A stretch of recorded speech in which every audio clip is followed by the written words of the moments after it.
Alright, welcome back. On the bench this morning we got a Strker HPC, 497 HPC. Gentleman sent it in here from Lee out in Michigan. Radio would not power on. So we got the radio here, obviously. We got it on the bench. Went through it, pulled the covers off, gave it a good visual. First few things we found while roaming around inside the radio were these wires. These are the wires for the power.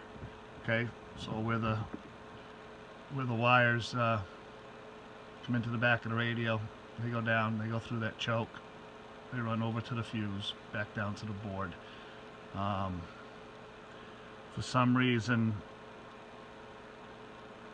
not sure if Strker did it or not, they put a black wire in on this power lead right here.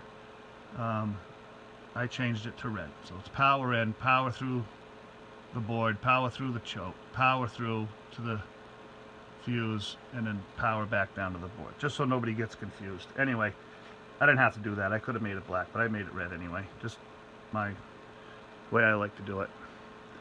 You can see these wires were hit multiple times by soldering iron. Okay, didn't like that, so we changed that all out. I'll show you some pictures here of what everything looked like.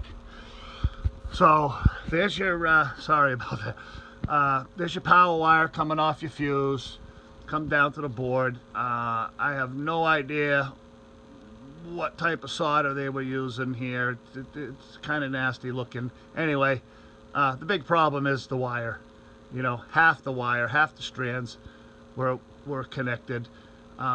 So at first I wasn't sure if that's where our issues were, so I just immediately went and swapped out the wires, got them all in there real nice.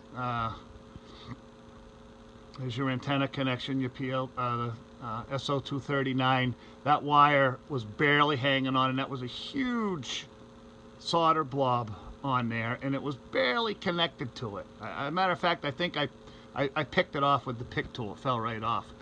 So we got that all straightened out. That's all cleaned up. And then here you can see, again, piss poor craftsmanship. Somebody got down in there with this soldering. I don't know what their intent was. There's no need for your soldering iron to be down in here. You do everything from the back side of the board. The solder will wick right down through and get to this side of the pad, and everything will be good. Okay, there's the black wire. They had nipped the black wire a couple times with the soldering iron. And what else we got here? I would say that's it. That just a little close up on the SO239.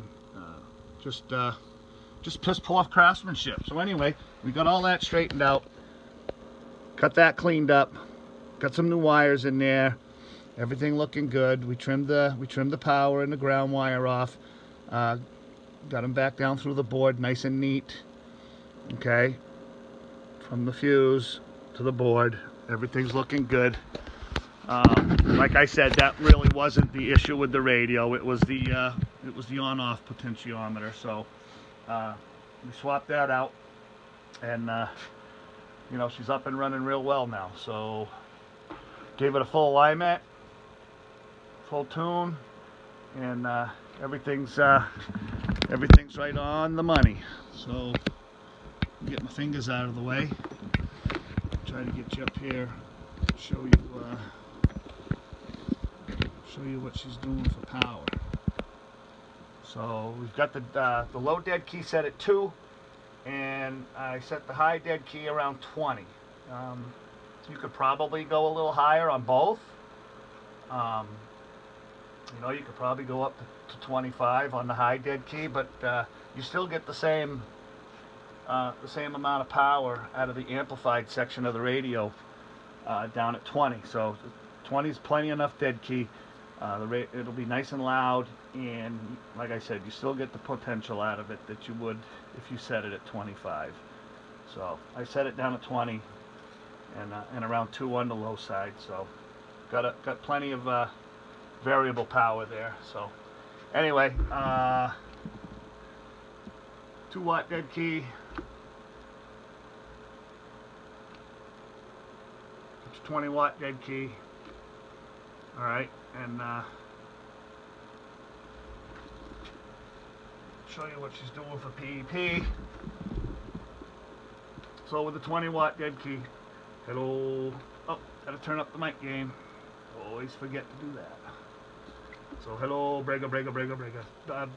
You know, bending the 100-watt mark. So really good. So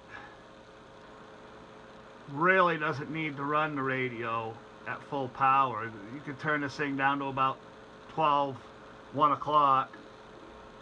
Okay, you can turn the power right down to probably like 10 or 15 watts and still, hello, brega, still bend the 100 mark. So you know, she'll run good anywhere from low to high. She'll run real good. Show you what she's doing on low. Hello, brega.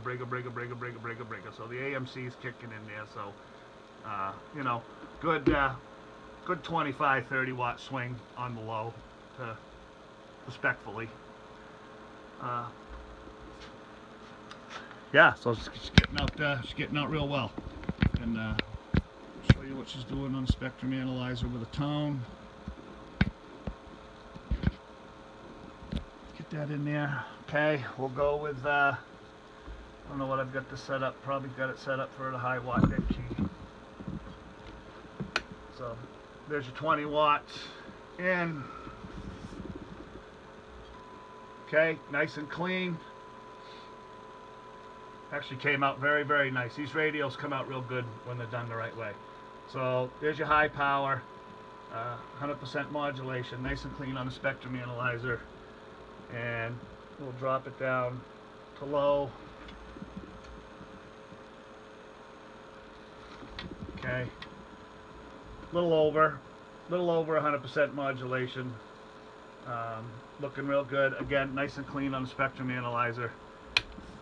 And I'm sure the man will be happy with it. Didn't really, the tuning alignment on it wasn't all that bad. To be totally honest with you, it wasn't clipped. It wasn't cranked. So we just fine-tuned it. Got the frequencies on where they're supposed to be, and you know, everything's running good now. So.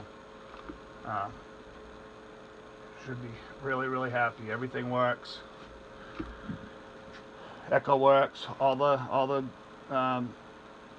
faceplate colors all work. Talkback works real good. You know, we cleaned it all up. Like I said, we put a new speaker jack in. I don't know if I'm gonna get this. Oh, I gotta get this down on the radio. So new speaker jack went in. Down in the back corner, if you can see that. Probably can't see it that well. Anyway, external speaker jack, I should say, not just speaker jack. Anyway, got it all cleaned up and ready to rock and roll. So, Lee, that's your radio, and I'm going to get it shipped out to you on Tuesday. We headed back out to you. Hopefully have it before the New Year. And hope you have a Merry Christmas and a Happy New Year. And we'll see you guys on the next one. Thanks for watching.